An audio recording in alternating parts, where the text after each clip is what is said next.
Welcome everybody. This is a new series I'm going to start. If any of you have watched my video, An Introduction to Lost Media, that was basically a pilot for this show, Media, the Lost and Found. Let's get started.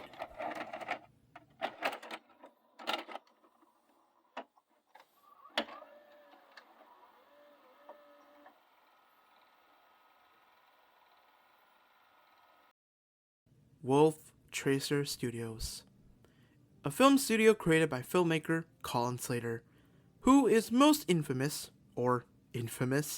for creating low-budget animation films, the two being Rhapsody Street Kids, Believe in Santa, and Wolf Tracers, Dinosaur Island.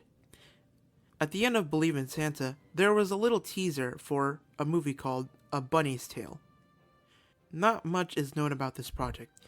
Its release date was supposed to be early 2003, but was shortly cancelled. As of right now, the only reason as to why the film was cancelled was due to the negative perception of Believe in Santa.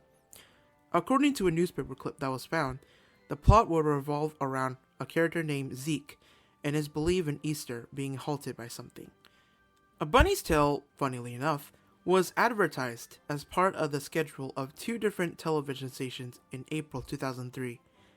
NBC affiliate WNYT in Albany, New York, also available out of market in Rutland, Vermont, and UPN affiliate K15CZ, now KSPR, in Springfield, Missouri, on April 30th and 20th respectively. Researchers have believed that the special was indeed finished and sporadically aired on minor stations at this time, contributing to its obscurity and subsequent rarity. Upon contact with personnel suggested to be involved in the film's production, however, and it was revealed that the project never became anything tangible, with the only material conceived being a first draft by Wolf Tracer Studios producer J.R. Horstein and editor Dave Edison. Before any work on designs or recordings were made, the studio ceased operation. Alongside these projects, there's also a promo of another movie called Wolf Tracer's Junk Bots.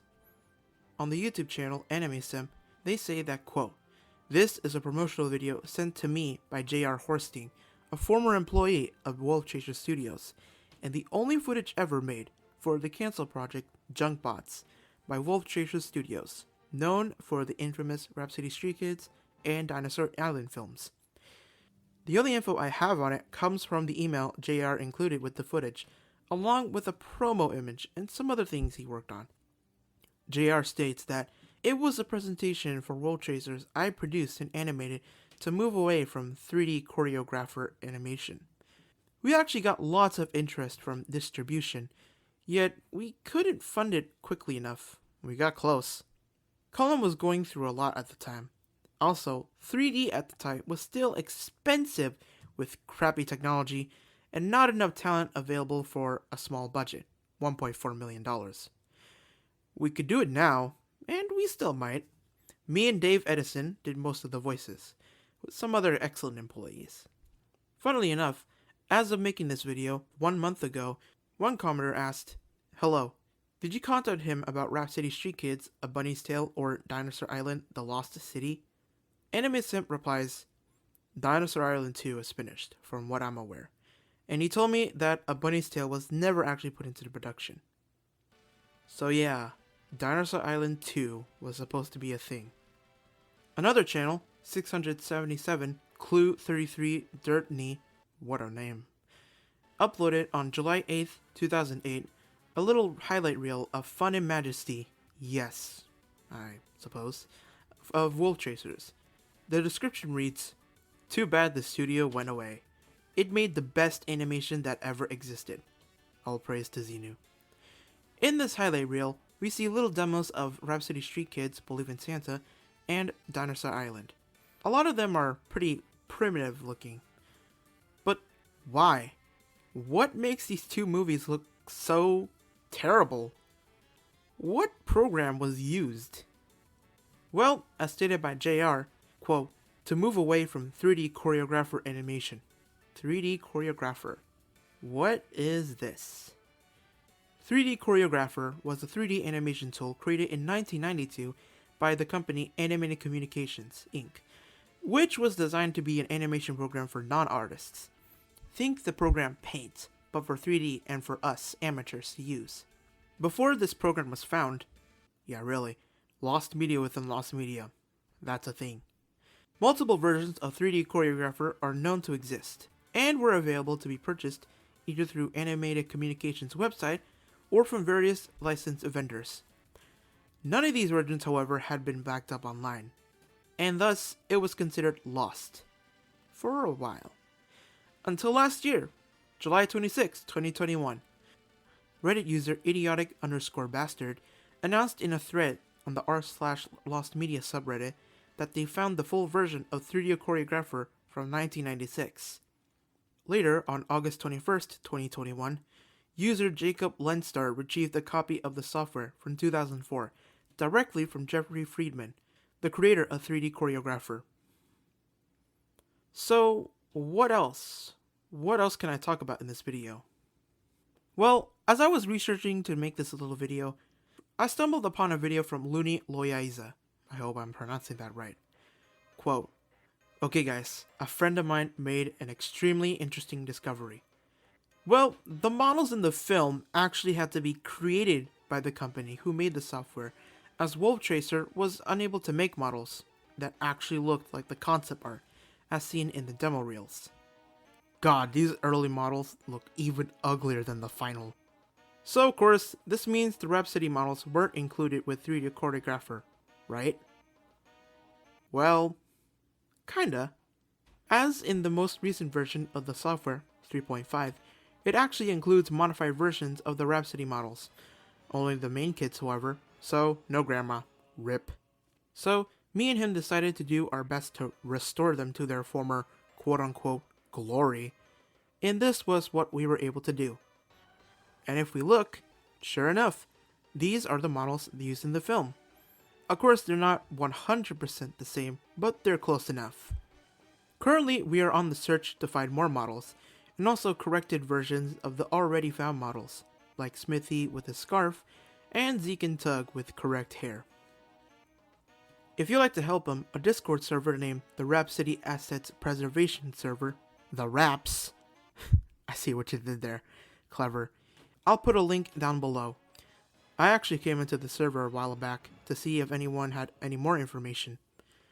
OP Sren, Big Yosh, stated, quote, "Well, we found the models after Jeffrey Friedman, the creator of 3D Choreographer, gave Horsefolder a copy of the software, with a bunch of extra goodies like modified versions of the Rhapsody models. We took those and modified them back to the original state, for the most part. We have asked Jeffrey Friedman for help with the existing models, and hopefully new ones, but no response yet.